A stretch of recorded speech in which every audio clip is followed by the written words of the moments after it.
আজকে আমাদের ফটোশপের ৫ম number class.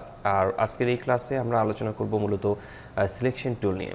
তো সিলেকশন টুল নিয়ে কাজ করার পূর্বে আমাদের এখানে একটি ছবি ইনপুট করতে হবে। আমরা ছবি একটি নিয়ে আসব। তো আমাদের ডেস্কটপে রাখা একটি ছবিকে আমরা এখান থেকে নিয়ে আসছি। ফাইলে ক্লিক করে ওপেনে ক্লিক করলাম, এরপর হচ্ছে ডেস্কটপে ক্লিক করে আমরা এখান থেকে ছবি নির্বাচন করব। আমরা যে ছবিটিকে নিতে চাই সেই ছবিটিকে আমরা এখানে ওপেন করে নেব।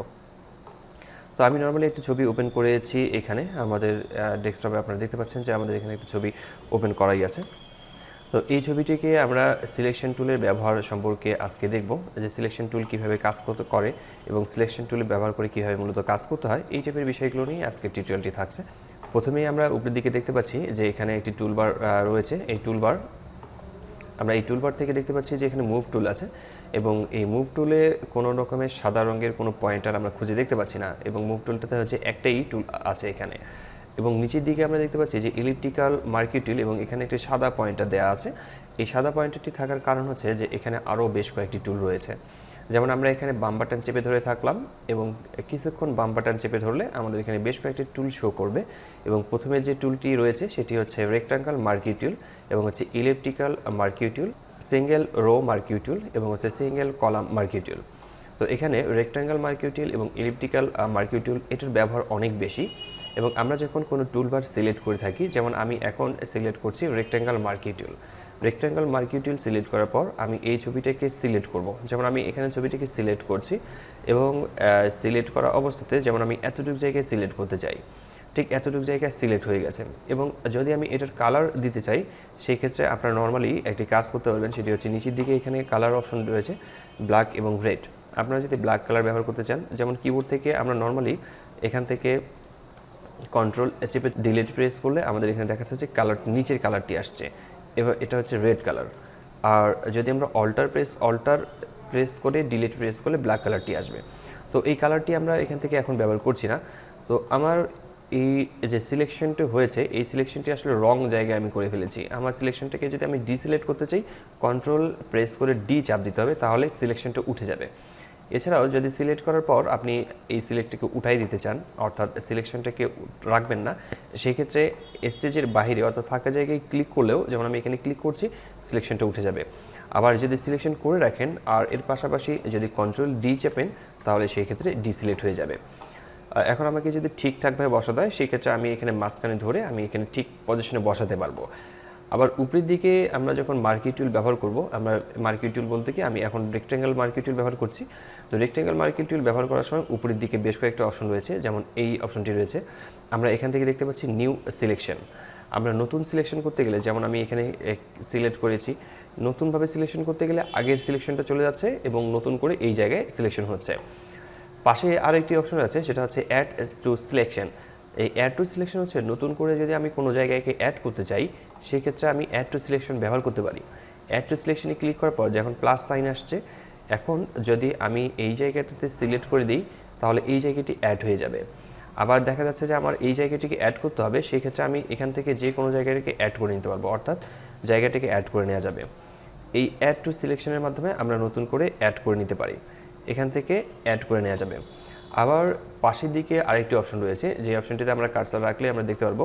তো এখান থেকে আমরা যদি কোনো সিলেকশনকে বাদ দিতে চাই, তাহলে আমরা এই অপশনটি ব্যবহার করব এবং উপরের দিকে এই জায়গাটিতে আমরা সাধারণত কার্সার রেখে দেখতে পারি যে এটার নাম কি। যেমন অ্যাড টু সিলেকশন, আমরা এখানে কার্সার রাখবো, এটার নামটা শো করবে।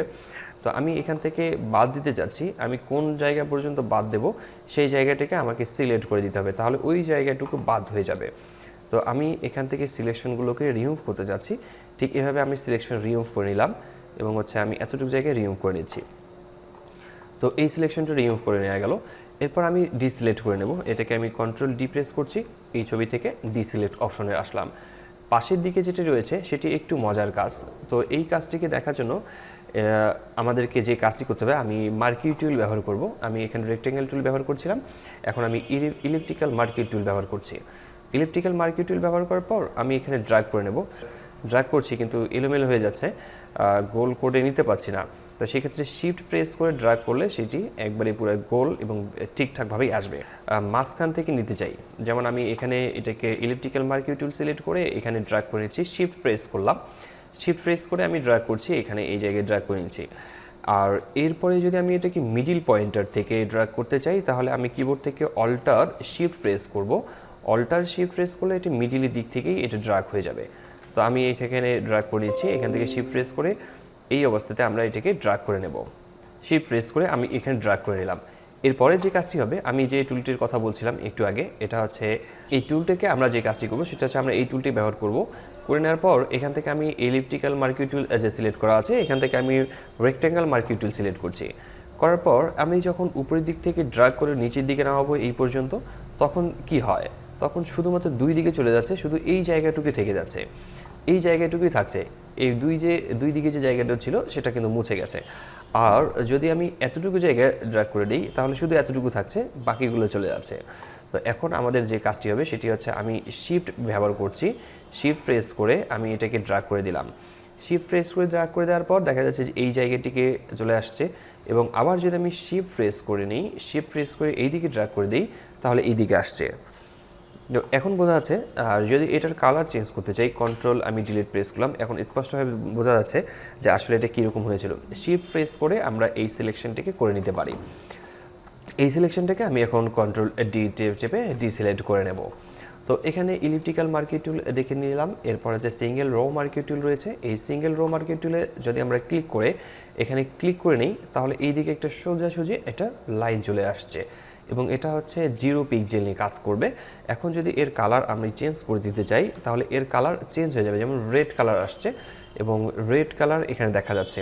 আমি যদি এটাকে জুম করে নিই, জুম করে নিলে এটা বোঝা যাবে, সেটা হচ্ছে জুম করে নিচ্ছি, এটা হচ্ছে 0 পিক্সেল নিয়ে কাজ করবে। তো এটা ছিল মূলত আমাদের সিঙ্গেল রো মার্কিউ টুল, এবং আমি এখানে সিঙ্গেল কলাম মার্কিউ টুলে ক্লিক করে যদি আমি উপরের দিক থেকে অথবা নিচের দিক থেকে যে কোনো এক জায়গায় ক্লিক করে নিই তাহলে সেটা লম্বালম্বিভাবে কলাম আকারে আসবে। এবং এটার কালার যদি আমি চেঞ্জ করে নিই, আমি কন্ট্রোল ডি সিলেক্ট করছি, তাহলে কালার চেঞ্জ করে নিলেও আমরা বুঝতে পারবো যে এইভাবে কালারটা চেঞ্জ হয়ে যাবে। তো দেখা হচ্ছে পরবর্তীতে নতুন কোনো টিউটোরিয়ালে। ততক্ষণ পর্যন্ত সবাই ভালো থাকবেন।